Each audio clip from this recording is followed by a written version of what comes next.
Hello everyone and welcome to Lush and Salty Aquariums. My name is Stefan, that's Elmo, and we both thank you for coming to our channel and supporting me in this wonderful hobby. So I've got these two aquariums in frame here because, oh my gosh, I finally went and did it. I've been reporting on each tank's fabulous, luscious, intense plant growth, but it was all leading to an inevitable outcome, and that requires some serious hands in the tank, right? So my de facto default kind of wish I never came up with it slogan is always keep your hands in the tank. And if ever there was a time when a body needed to keep his hands in the tank, it's when you get a plant overload and the plants are so intensely grown that they've become predominant. And predominant is kind of cool and interesting and at times natural, but it's also unnatural and potentially a real problem. And it starts to look gnarly because beneath all that luscious top growth is often some death and rotting plant matter. And so with all that being said, this tank, the featured tank in my fish room, well, one of them anyway, the one I look at the most because it's right in front of me on the chair there with Elmo, where I sit in the center of my fish room working on my computer and looking at these glorious tanks, and this one's right in front of me. You remember I talked about this tank with the two angelfish that are arguably inappropriate for a 22.5-gallon tank. Well, that was certainly becoming the case when it was overrun with plants. I had in the back, all the way up to the top, just 3 bunches of aquatic plants. I had pogostem and octopus. I had Vallisneria out the yin-yang. And over here I had some Rotala indica behind where those two angelfish are. None of those plants are in here now. I took them all out, and sure as heck, the whole bottom portion, right below where they look awesome, it was just sticks and dead leaves. Just an incredible, unhealthy, dead forest. It took up space for the fish, and Lord knows I was getting nitrates and problems because the plant was still surviving. It just was only working at the top, so it wasn't functioning in its optimal condition. It was taking advantage of the CO2 in the light, but that created intense top growth and degraded bottom growth. I quickly realized it wasn't going to be another just trim the tops kind of thing. I pulled them all out. And I saved a little bit of those glorious tops, more in the other aquarium than this one. But what I did is I found some Limonphilia hyperoides. That's the robust stem in the back. I've got chopsticks in there to prevent them from being drawn into the lily pipe, which I couldn't even see before. But I don't want them being gradually sucked over to the pipe and bending and contorting, and obviously taking the flow ratio down. I got some Rotala orange juice, if this angelfish, and you see the tippy tops of it right there. It's another kind of Rotala. That's one taller stem of it. The rest were all smaller, the only parts I liked. The rest I thought was a little degraded from transportation. So I planted those tops, including that one taller one. So it's a redder plant than the Rotala indica, much redder, and a little bit more high profile and interesting. And then I got a group of Ludwigia repens, which is, you see the iconic, at least for the Ludwigia species, those reddish pink tops. And then you see the green leaves, which I think this plant is about a quarter of the way into transitioning into its, maybe halfway to its waterborne form. I bought it as a bunch. I don't know how long the hobbyist had kept them in water. What they tell you and what they do is two different things. But I'm okay with buying plants that are going to transition, because once they do, they're really, really locked in for your aquarium. I would prefer to buy submerged plants and just start from Jump Street. But look at this, the Ludwigia Mini Super Red, a really, considered simple red plant, and I couldn't be happier with the look, feel of that. So much better than the intense Vallisneria, which, I shouldn't say better, it's different.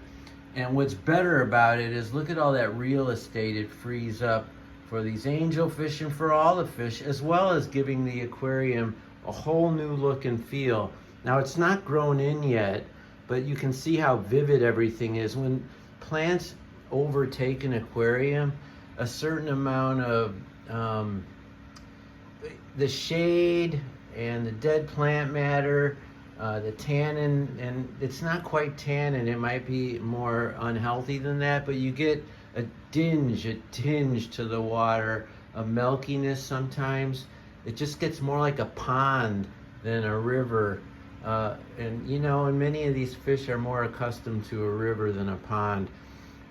I wanted this aquascape to go to the next level, and for me, having succeeded with the supernatural jungle tank, and I still have plenty of those in my fish room, I wanted to try something a little bit more in keeping with the equipment. For one thing, the ADA tank, the Oase Biomaster, the Twin Star Light, the UNS CO2. So those are all, medium to high-end, high-tech equipment, and I wanted to see if I can deliver an aquascape that had some more red in it, was a little more in the diorama style, a little more forced for artistic reasons. I just wanted to try that.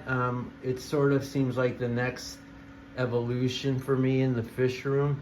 I love my plants, and I'm always going to let nature dictate what to do and what not to do, but eventually nature needs to be put in a corner. Baby needs to be put in a corner, because we're not dealing with nature, we're dealing with boxes of water, glass boxes of water, and they do need to be managed, even if you don't want to convert to a more diorama style tank.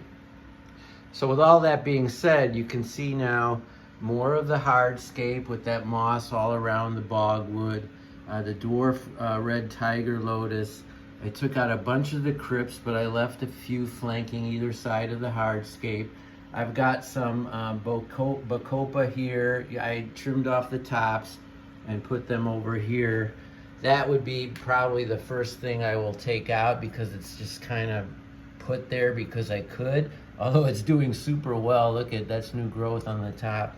So I'm always playing. You see the one Cryptocorn Balance. I love this plant as an individual. It's so elegant and beautiful, but be warned, once they get going, that rootstock becomes as thick as a celery stalk, or a carrot, I should say, and bunches and bunches of them, that's too much. I like it. It's so elegant when it's just like this, in my opinion. And that's a good segue to get to the other tank, where I did a lot of much the same thing, different plants, different system, but I did the same thing with all the plants in the back. And the reason I segued is because I'm using a Balance. You see those fronds, there they are. That one's much more mature, but that's just one plant. Now it has spread runners in here, and I took a lot of them, but not all of them out. The front of this aquarium has stayed the same. The intense carpet that these longfin albino coreodoras can play on. I'm not gonna fool with that. That carpet is perfect, right? It's Helanthemum, dwarf sage, dwarf hairgrass. It's just an amalgamation of plants that over time have become a true carpet. And you can see there's nothing dead. I trim it like I mow the lawn. I literally take my little scissors and go snip, snip, snip, snip, all the way across, and then rake the leaves off the top with a net. And that's how I get a carpet in here. And I've got CO2 and a really good Chihiro's light. I don't think a person can never get a carpet like that without a real good light and perhaps without CO2. But the topic is, oh my gosh, look what I did to my aquarium, not, CO2 pros and cons. So you see the back there, the Rotala H-Ra in the center, those are just the tops that I had. Everything else went, and I replanted them, and they look just like little crops, which is kind of cool looking, especially, to a hobbyist. There's just something very craft-like about it. I dig it. I dig that. Now, of course, I can't wait for them to grow up and see it from my chair. That's the tops of the pogo stem and octopus, which looks, so manageable and petite. But man, that plant can become a bear, a kind of a good bear. It turns into like a big ball of life, sort of like guppy grass or something. And it'll still be somewhat rooted, but it'll also be just floating. And it's kind of it's organized chaos, another one of my default taglines. Like always keep your hands in the tank, which Lord knows I did prior to making this video. But anyway, pogo stem and octopus and this Lemonphilia sessiflora, two of the fastest growing, easiest plants, and they're gorgeous. Look at that. Those are just the tops. I mean, come on. That is so cool looking, and it's easy as pie to achieve. I'm gonna kind of slowly pan across. So you see the Lemonphilia sessiflora, the Rotala H-Ra, and the pogo stem and octopus. All tops from the existing plant growth that was in this aquarium, and a pound of everything below, the sticks, the rotting leaves that were, accumulated, and just everything was kind of bleh, all that I threw out. But now with all that real estate, who knows what it'll do to the gold tetras and the green neons, which love to hide in those jumbles I've been talking about. And they're still, let's look at those fish for a second. They still like being back there, even though there's no more there. We'll see what happens as time goes by. I'm all over this aquarium with my camera and my voice and everything else, so I'm not doing myself any favors in terms of finding the fish, except for this group of 5, absolutely nutty. There's 4 there, but there's another one. There he is. Everybody loves these, crowd pleasing. Look at that. Except for them, a lot of shy fish in this aquarium. The gold or brass tetra, and the green neons, and the red Bexford pencil fish, a mono shrimp.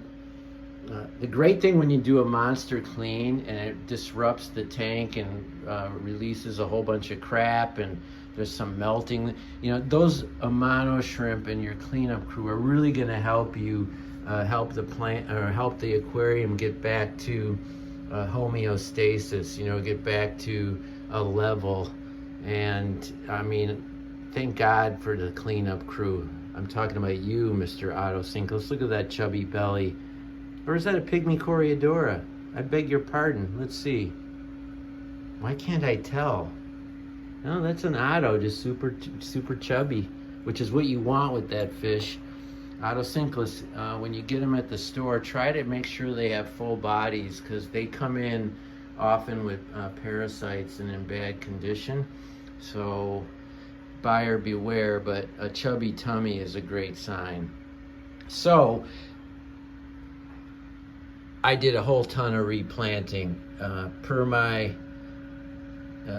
channel's tagline, always keep your hands in the tank, as I've indicated before. If ever there was a time that was true, it's when you have to do the major replant. Now, it's not a rescape, it's not a trim, it's a replant. And Takashi Amano used to say there was a finite number of times you could cut the tops and leave the bottoms in, and then you had to do what I just spent this whole video talking about. You can't just keep cutting off the tops and sticking them down, because you will get, I beg your, forgive my French, but you will get a shit show. It'll just get too crazy. Everything's over competing. Nothing is thriving. Only the tippy tops look good, and it's a disaster waiting to happen. So I did two tanks in one, you see, and this one the lights went off. So you're getting the reflection of my fish room, which is kind of cool in its own crazy way. And to finish this off, I'll do a quick pan at the fish room. One tank lights are off. I'm going to talk about what I did to that one. The live bears tank, the crowd pleaser, the black water, and whoop, just out of frame there, something new and special. But I wanted to talk about planting and replanting, and when it becomes necessary to really go nuts and really do a number. Now you can't just get a fever pitch and go in there and start cutting. I obsessed and thought about it, drew pictures. I really thought about everything I just showed and described to you before I went ahead and did it. Some of it was more obvious, like what I did in that tank, just replanting the tops and throw everything else away. And some of it involved finding a bit of new plants and rethinking what I wanted to see happen. And I hope you appreciate all that and can relate. Any questions, comments, hit me up. I'm thrilled to hear from you and to interact with you. That's the joy of fish tubing. Okay, everybody, now more than ever, always keep your hands in the tank, and ciao for now.